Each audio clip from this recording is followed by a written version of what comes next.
আসসালামু আলাইকুম, আশা করি সবাই ভালো আছেন। তো এখানে যে টমেটো আলু পেঁয়াজ কুচি করে নিয়েছি, এখানে যে শাকের ডাঁটা, এখানে যে তরকারি রান্না করার জন্য মশলাটা বেটে নিয়েছি, এখানে যে দিয়ে দিলাম।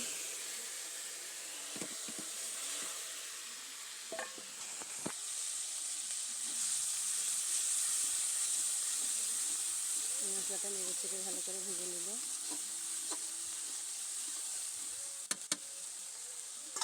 এখানে পেঁয়াজ রসুন 2-3 কোয়া, কাঁচামরিচ জিরা সবই বেটে নিয়েছি।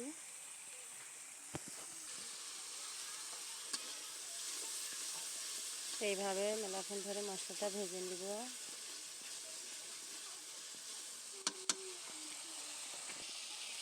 এই যে এখানে মশলা ভাজি হয়ে গেছে ভালো করে। যে তরকারিগুলো ধুয়ে নিয়েছিলাম এখানে দিয়ে দিলাম।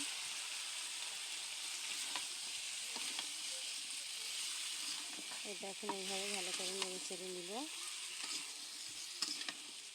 এইভাবে কিছুক্ষণ জাল করে নেব।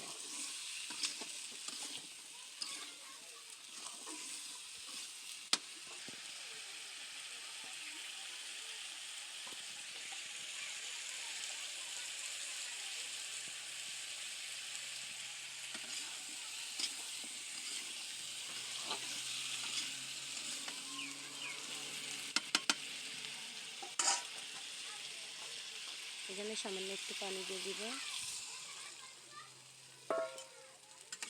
এখন নেড়ে দিচ্ছি। এখন ঢেকে দিব। এইভাবে জাল হবে, এই পানিটুকু শুকানো পর্যন্ত এভাবে জাল করে নিব আমরা। যখন পানি একদম শুকায় যাবে তখন তরকারিটা আমাদের এখানে একদম সিজে যাবে।